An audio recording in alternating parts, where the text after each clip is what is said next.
بەڵگە فیلمی سامورایەکان لە فستیڤاڵی نەشویل ئەمریکا وکو باشترین بەڵگە فیلم هەڵبژێراوە بێگومان خەڵاتەکەی کە بەدەستی هێناوە کە خەڵاتێکی نێودوڵەتی هەژمارە کرێت راپۆرتێکمان ئامادەیە فەرموون.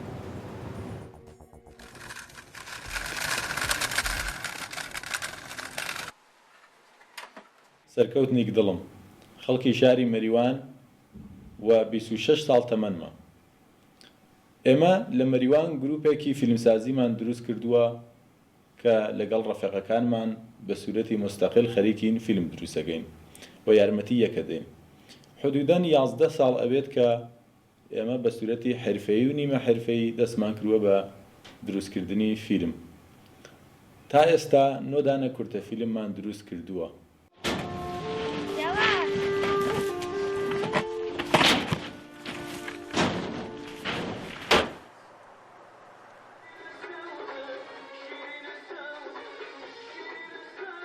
واقعانی توێتێ خزمەتێکە کردنشا بە ئێرانی و بە میلەت و ئێرانی جبران ناپەزیرە.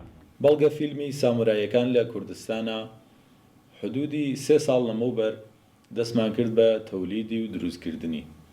لەگەڵ کاک مەسعەبا کاری تەحقیقەکەیمان ئەنجامدا کە چۆنە تویوتا توانیویە لە ئەم 50 ساڵی لەمەوبەرەوە تا ئێستش کە ئیدامەی هەست بمێنێتەوە لە کوردەواریە و هێشتا ئیسفادەهای جۆراوجۆری لێ بکرێت.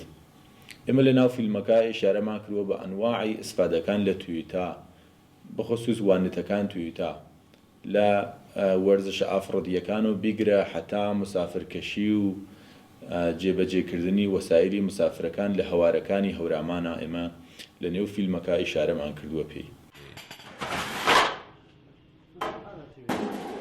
ئەو ماشینانی تریشە کە ئیسفادەیان لێ ئەەکەن بۆ ئافرەت هەر هەمووەکان مترەکان تویتایە ژێر کابوتەکان کە هەڵبەرە مارکی تویتاکە یاپێەوە. کارەکەی ئێمە تەسویربەرداری حدودی ساڵ و نیمێک توولی کێشاوە و تەدوینەکەیشی لەگەڵ ئیسلاحی ڕەنگی و سداگوزاریە ئەویش حدودی 6 مانگێک توولی کێشاو. لە کولە 2 ساڵ ئێمە خزمەتی 2 ساڵ خەریکی تەولید و پەستەولیدی کارەکە بووینە. سامورایەکان لە کوردستانە بەحسی ئەو تویتای قەدیمیانەیە کات و ئەو تویتاوانێتانەیە کات کە لە حدودی 50 ساڵ لەمەوبەرەوە تا ئێستا خەریکن خزمەتەکەن بە کوردستان و بە کوردەواری. ئەم کورتە فیلمانە لە 27 دقیقا بە سوورەتی داکیومنتری و بەڵگە فیلم دروست کرا لەگەڵی کاک مەسعەبا ئێمە دەرهێنەریەکەیمان ئەنجامدا. کورتە فیلمەکە ئێمە بۆ چەندین جەشنوارە ناردوومانە و حدوداً 6 مانگە کە کاری بڵاوکردنی دەستی پێ کردووە. تا ئێستاش 2 دانە خەڵاتی وەرگرتووە و خەڵاتێک لە جەشنوارەی ڕشت لە تاران خەڵاتێکیش لە جەشنوارەی نەشویلی ئەمریکای وەرگرتووە بووە بهترین بەڵگە فیلمی جەشنوارەی نەشویلی ئەمریکا.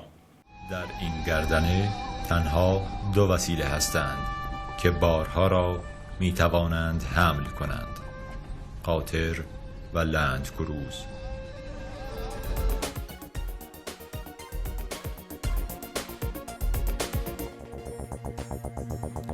بەڵە خۆشەویستان ئەچمە لای هەواڵێکی تر ئەمڕۆ ڕۆژی پێنجشەممە نمایشی فیلمی ئاتەبای لە سینەما سالم لە شاری سلێمانی دەستی بە نمایشکردن کرد. بێگومان ئەم نمایشە لە دەرهێنان و بەرهێنانی یەکێک لە خانمە ئاکتەرە دیارەکانە کە ئەویش نیکی کەریمیە کە یەکێکە لە ئەستێرە ناودارەکانی سینەمای ئێران و ئەمڕۆ پێنجشەممە لە شاری سلێمانی و هەروەها لە هەولێر و لە شاری دهۆکیش نمایشەکان دەستی پێکرد و بەردەوامی هەیە.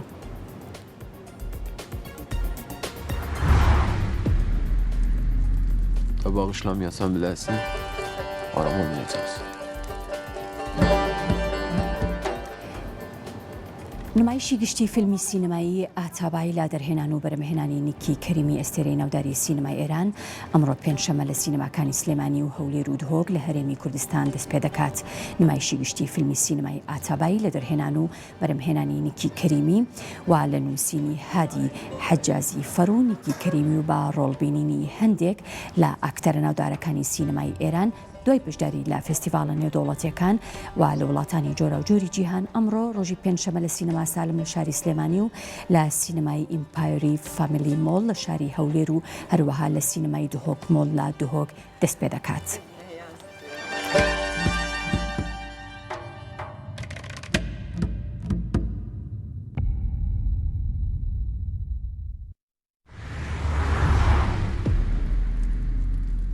Bağışlamayasan bilesin, aram olmayacaksın.